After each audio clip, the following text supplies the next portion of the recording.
This is the disclaimer for Wildlife Control Consultant and Pest Geek Podcast for the Living the Wildlife podcast. Always follow national, state, provincial, and local laws when using pesticides and or other control methods to manage pests. Wildlife Control Consultant, LLC, Pest Geek Podcast, Living the Wildlife Podcast, Stephen M. Van Tassel, or their or his affiliates are not responsible for followers' use of the information provided here. Hi everyone, Stephen Van Tassel here, Wildlife Control Consultant, bringing another episode of Living the Wildlife as part of the Pest Geek Podcast family. Hope you've had a great week. Again, we're coming up, I'm recording here the weekend of July 4th, and so I hope your July 4th is special as we commemorate the birth of the United States. And for those of you outside the U.S. that listen to the podcast, it's just something we do. Every country sort of celebrates their anniversary, and this is the U.S. It's usually cookouts and hot dogs and parades and of course fireworks. And we'll be lighting it up here in Montana because we still allow fireworks. And some of the people that shoot fireworks here are impressive. They even put the professionals that have a run for their money. It's amazing how much money is shot off in fireworks here on the July 4th weekend. I had a pretty good week.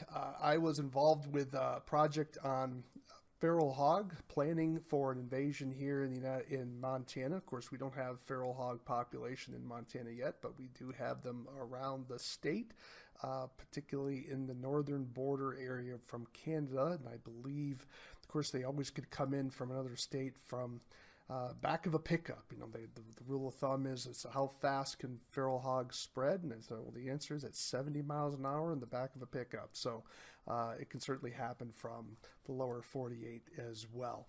But anyways, it was good to see government working through the issues and challenges of dealing with feral hog invasion of our state and how they're going to respond to be sure that they eradicate them. There's so many jurisdictional issues. Property rights are very big here in Montana, so it was really neat to see them trying to work through those problems and challenges in a scenario-based decision-making system. And it was something to behold, and I only had a little bit to contribute, not a whole heck of a lot, but I was certainly there to learn and observe. And yeah, it's complicated, but we got some plans, they've gotten tightened up some more, and we're certainly better prepared now. And again, it's nice to see the government prepare for something before it happens. Typically in government, we're always reactionary, but this is where they were looking at things in advance, and it was good to see that, because feral hogs would be devastating to the economy and to the natural environment we have here in Montana. We certainly don't want to see that happen. All right, well, here's my website if you're looking for some publications to expand your training and learning. I do hope you'll check that out. Also hope that you'll take a few moments, if you would, to subscribe to the channel. I publish about once a week, and so I focus, of course, on vertebrate control. Give us a 5-star rating if you could, and also join us, of course, on Facebook. And if you need to reach me, you can reach out to me at wildlifecontrolconsultant@gmail.com, wildlifecontrolconsultant@gmail.com. And you can tell me what you think about what's going on in your neck of the woods, and perhaps ideas for future shows, or maybe you want to be interviewed, or you have a new product, or you just want to tell me how off base I am. I'll certainly take that as well. This week, I wanted to talk a little about the role that you can play in lobbying the government for your particular interest. Those of you that have been listening to the podcast know that I have been a little critical of associations with wildlife control because of their overemphasis on training. Now, training is absolutely essential and it's important, but it's all about balance. You know, for example, if you have a situation where, if everything you focus on in your business is, let's say, gathering new customers, and that's where all of your energy is going, and you're not paying enough attention to how you keep your customers, well, obviously your business is unbalanced. Well, this is what I'm claiming many associations have, and that is a failure to balance their emphasis, and they put energy on training, and that's important. Why? And that's often valuable because that puts money in your pocket and prevents you from making big mistakes. What's missing is the element of the role of government. When you're dealing with business risk, there's a lot of risks that you face as a business owner. You have personal risk. That is, what happens if you fall off a ladder? Are you going to be able to continue your income? That's a personal injury risk. You also have the risk of perhaps a disease comes through and wipes out a significant portion of the animals that you control. That certainly happened to me when I was on the East Coast. Raccoon rabies came through and it wiped out a third of my business, because that's what raccoons were, and it hurt. So I was able to keep things going, but it certainly had a significant financial impact. That's something that's outside of your control. You have a regulatory risk, and that is there can be changes that occur in the industry and with the state that eliminate the way that you were making your money. For instance, I used to be able to control moles with body gripping traps, but then the Ban Cruel Traps campaign, this is a ballot initiative that was voted on by the citizens of Massachusetts. It banned my equipment, so I was no longer able to make money on moles. So think about that 1-2 punch, right? So we had rabies hit, and then equipment was eliminated in terms of my ability to use it. Those are two major blows. And so this is why organizations and businesses need to be lobbying their government, because if you're not telling the government what you think, they're going to hear it from somebody else. And it may not be someone who likes what you do for a living. So you need to be sure that your voice is heard in government. Unfortunately, many wildlife associations do not sufficiently lobby the government appropriately. And this is certainly the case for wildlife control associations, not wildlife associations, I should say wildlife control associations. So, and how would the organizations do this? A lot of you are not familiar with lobbying government. I've already talked about ways that you can reach out to your enforcement officers and with your state agency. This is what we're looking at the federal level. And I got this particular email because I'm on their email list. Nothing secret about this. You can sign up for announcements and reports from pretty much any agency within the U.S. government. I don't know if the CIA does one, but nevertheless, many of the government agencies, you are able to sign up for their announcements, and you will get anything that requires public comment. They'll have different publication announcements, different initiatives that they're involved in, and you'll get notified with all that. So be careful what you choose, because your inbox can be inundated in a severe way. But this particular posting I wanted to talk about, this is from the Animal Plant Health Inspection Service. This is a division within the U.S. Department of Agriculture. And the USDA APHIS, that's the Animal Plant Health Inspection Service, they are over wildlife services that many of you are familiar with. Those are the government trappers. So it's USDA, APHIS, and then Wildlife Services. So Wildlife Services is a subgroup underneath APHIS, and APHIS is a subgroup underneath the Department of Agriculture. Department of Agriculture is a secretarial position within the U.S. federal government under the executive branch, of which President Biden is the chief executive of the executive branch in the United States. So I am confident many of you in other countries have a similar type of government structure. So it looks like a major pyramid, and as you go farther up, there are fewer and fewer people. And these agencies have subgroups within them, and they're tasked with different activities.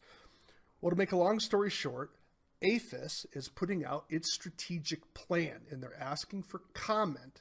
Now, the comment period closed, but they extended that period another 30 days. And so you do have the opportunity to do this. It's going to end at the end of July. So comments, as it says here, if you read this, comments must be received by July 31st, 2022. So what are they looking for? Well, they're looking for answers to the following questions. Are your interests represented in the plan? Now think about that. The government is asking you for your opinion about what their goals are. You may say, Stephen, I don't care what the APHIS does. What's that got to do with my business? More than you think, because the government sets a tone. And APHIS does have a role in research an emphasis. And so Wildlife Services, which is a portion of APHIS, has a research arm. 10% of the Wildlife Services budget is focused on research, and that's with the National Wildlife Research Center, housed in Fort Collins, Colorado. If you ever get a chance to visit it, I would encourage you to do it. You'd think you have to have an appointment because of security issues, okay? But it's definitely a place it'd be great to check out if you ever get a chance. Fort Collins is a beautiful, beautiful town. Nevertheless, they're involved in different research. Would you like to have some of that research help your industry or your business? What are some of the needs that we have in wildlife control? One of them is that we lack new products coming in the pipeline when it comes to rodenticides, for example. The EPA, as many of you might know, the EPA has been continuing to regulate in a more severe fashion rodenticides. Now, we can argue whether that's appropriate or an overreach or overdone, whatever the case may be. It's happening now. And it looks like by 2023, second gens may be restricted use across the country. And they're also, the wording on the labels is becoming more restrictive. So it's becoming harder and harder to use some of these products in the way we've done it in the past. Now, I'm not just simply being a slave to the past, but you know that sometimes regulations come in that make it basically, they're so restrictive you don't even use the product anymore because it's not practical to do so. Here's an opportunity for you to influence APHIS and say, look, are you putting enough research into rodenticide work? Are you putting enough research into perhaps bait stations that can target specific animals better than the bait stations we have now?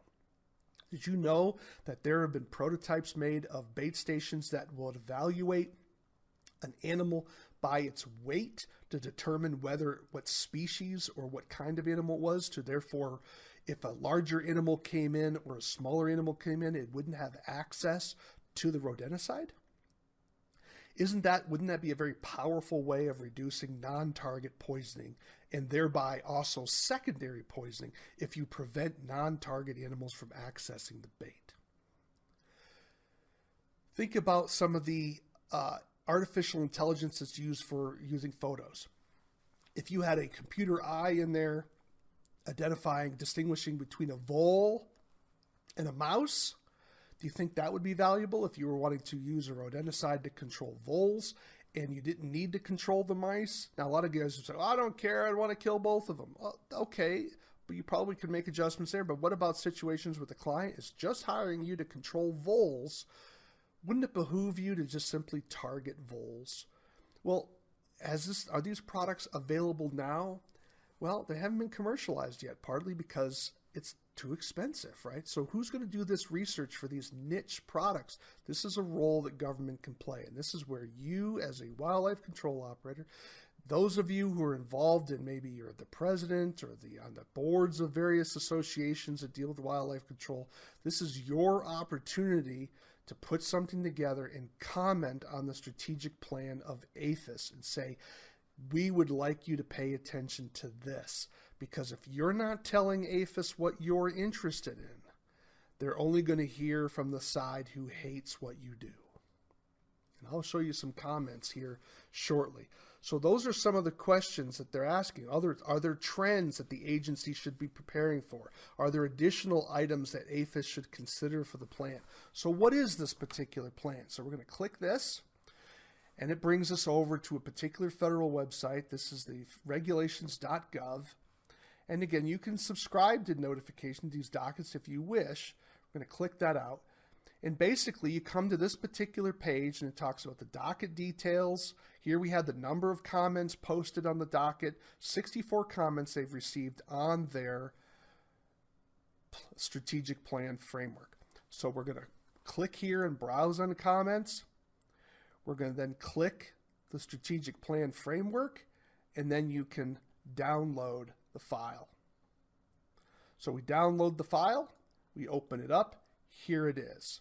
That gives you a little brief introduction to their strategic plan, then talks about their mission statement. What is the mission statement for APHIS? Well, it's a pretty nice one, I think, if you ask me.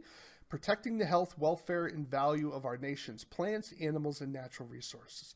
Their vision statement correlates with that, of course, a global leader that uses innovative and proven solutions to ensure the health of plants, animals, the environment, and people. And then it talks about their core values. You may want to read this if you haven't created one for your own company. This may be useful for those of you who are starting to build your business and want to be sure that your workers understand what your company goals are and values are, to be sure that you're staying true to those, because there's more to the world than money, folks. Then you scroll down here, and then you get to the APHIS strategic plan framework, and they have various goals. Some of these goals you probably won't have a comment on, or maybe you agree with them, right? And so in which case you don't have to comment on that. But I just want to go through these quickly because there's only, I think, 7 of them. So they have overarching goals. Goal number 1 is cultivate a talented, diverse, and public service focused workforce where employees are supported, valued, and engaged. I'm sure many of us don't have any comment. You would hope that anyone who employs workers would value their workers, right? And then it talks about specifically what that means. Goal number 2 is deliver science-based solutions that reduce the impacts of zoonotic and emerging diseases and ecosystem changes. Fair enough. I don't think anyone is supportive of zoonotic diseases ravaging our environment and our wildlife and plants and animals, right? Well, we want that to be controlled, right? Disease is, generally speaking, a bad thing. And then it explains how they're going to do that. But let me ask a question. Do you think that wildlife control operators are going to be interested in, is there enough attention on rabies control?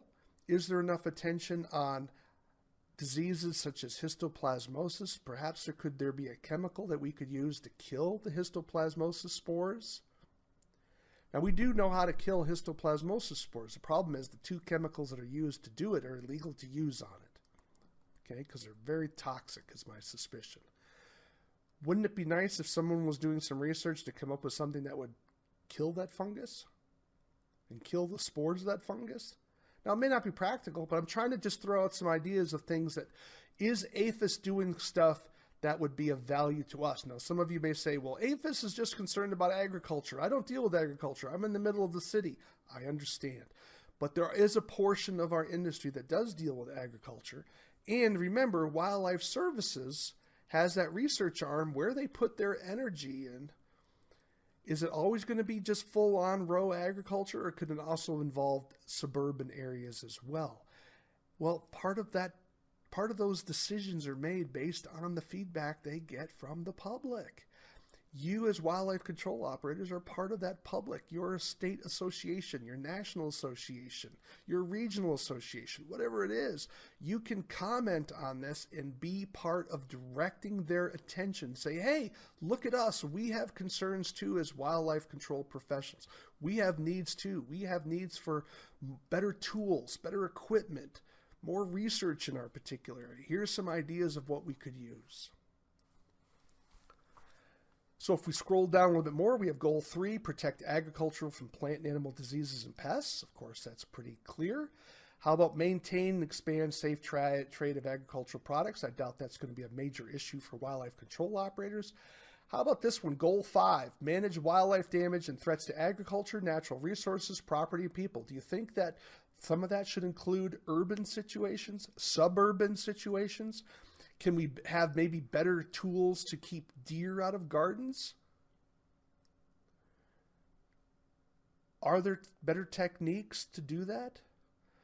How about are better techniques to target certain species of animals, maybe different traps, different pesticides, rodenticides, repellents?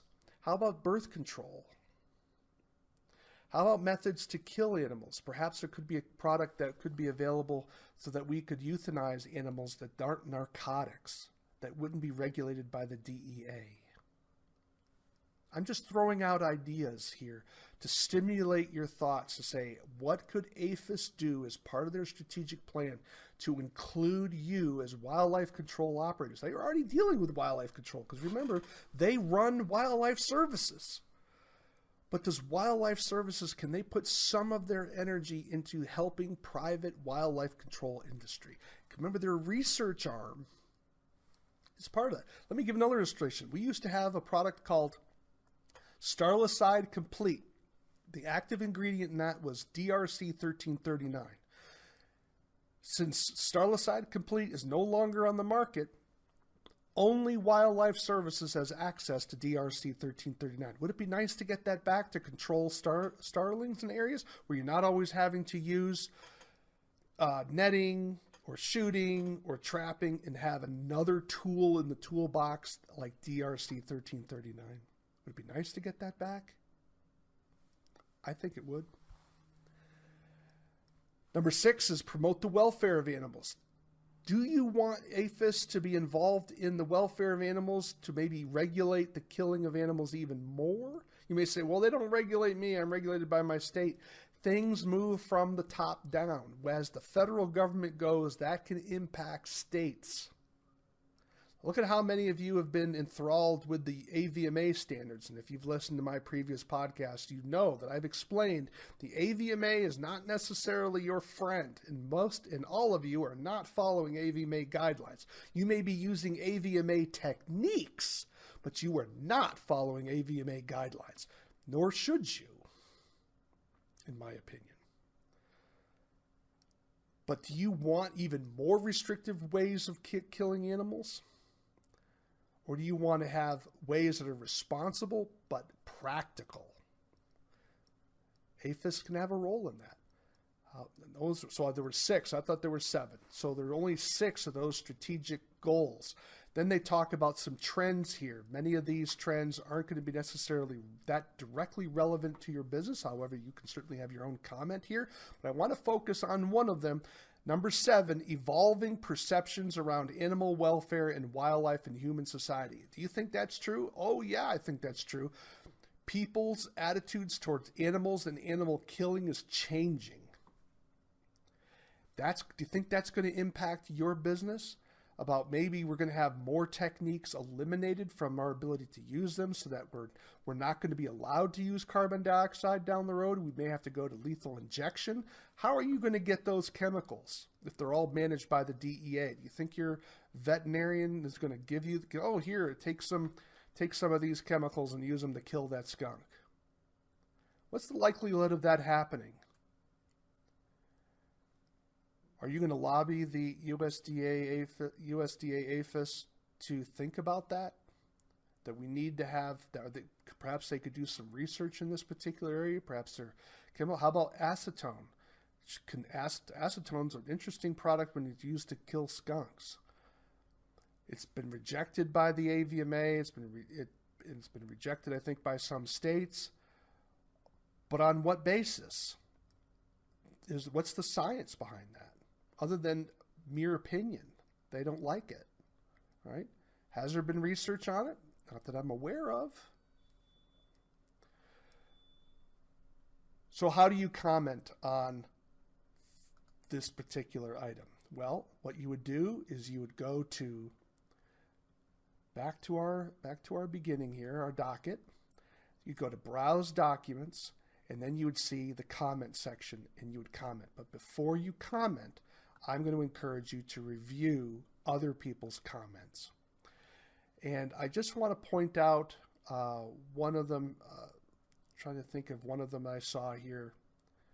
Comment from Well Farm Veterinary Consultants. Here's one. Provide opportunities for private practice veterinarians to become more involved with the food supply. Well, that's convenient. They want to be more involved with the food supply, so does it help their business? Do you think you could do the same thing? Provide more opportunities for wildlife control operators to work with wildlife services. How hard would it be to write that? Notice it impedes the ability for them to advocate for the animals. people are trying to speak up for animals here. Who's speaking up for you? Who's speaking up for your clients? If you don't do it, who is? Because there's a whole lobby industry out there that just want to make money off of allegedly representing animals. Let's go to some other comments. Let's try this one from Vacunex. Protect agriculture from plant should include non-chemical pesticide means of managing plant animal diseases and pests established in the country. Alternative methods of pest control that reduces the use of pesticides would also contribute to achieving Goal 5. Do you think they have a little bias against pesticides? Or is there argument here that we need to be sure that we're keeping pesticide use as minimal as possible? That's what they're claiming. Here's a comment from the Animal Welfare Institute. They're asking for more time, which ultimately they got. Here's a concerned citizen. It's important to push for revisions to the Animal Welfare Act, that's the AWA. This should include evaluating the use of birds, mice, and rats bred for research, as the latter two species make up more than 90% of the research animals that are left without protections of the government. This is just another closeted case of either a radical animal welfarist or an animal rights person. This would be my suspicion here. Similarly, the enforcement of regulations such as AWA should be further enhanced. And this animal rights stuff is growing. Are you going to respond to this? So, you can come back here and make comments. You can comment by clicking the blue box there. You can have something pre-written and then uploaded here. That becomes part of the public record. You need to put your email address in. You need to identify yourself as either an individual, an organization, or you be anonymous. My encouragement to you would be, don't be anonymous. Be an individual. Give them your business name. Give them information about this. But be careful what you write, because if it's public record, it's public record. It's going to be there forever. So be careful what you write. Make sure you mean what you say and say what you mean. Be respectful. Be specific.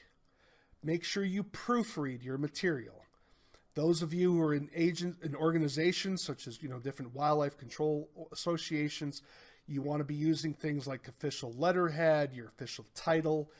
Talk about how you represent your industry, whether it's a state level, or regional level, or national level, or international level. You want to give them the credibility of who you are. And comment on this stuff. Talk about things. What would you like APHIS to do? What could help you from APHIS that they have in their power? What would help you in your business? Would it be new bait stations? Would it be new pesticides? Would it be new techniques for euthanasia? Would it be for them to put out requests for research ideas on wildlife control in the suburban, ex-urban areas? Maybe it's more opportunities for wildlife control operators to work with wildlife services. I don't know. You have to figure that out for yourself, but you don't have much time because this all needs to be done before July 31st. But you can either upload a document or just simply start typing in there. You can type up to 5,000 characters there. That's a lot. And you have your commenters checklist. Okay. And then you submit it. Again, be careful what you put in there. Whatever you put in there is part of the public record. So make sure you're aware of that. All right. Well, I hope hope you understand that this is a very simple, low energy way of lobbying the government. I've argued before that too many associations put too much emphasis. They're out of balance. Too much emphasis on training to the neglect of lobbying government. Government has an important role in your business, and it can crush or enhance your business. You need to be sure that your voice is being heard by government. Here's one that's asking for your input. Well, I'm Stephen Van Tassel. You've been listening to Living the Wildlife. Do take a few moments again to subscribe to the channel. Join us on Facebook with the Pest Geek Podcast on there. Definitely check us out. Love to hear from you. You can reach me at wildlifecontrolconsultant@gmail.com, wildlifecontrolconsultant@gmail.com. Would love to hear your comments, thoughts, suggestions for new shows, and even criticisms. But you've been listening to Living the Wildlife. Why is this Living the Wildlife? Because we want you to live the wildlife, not be the wildlife. Take care, everybody.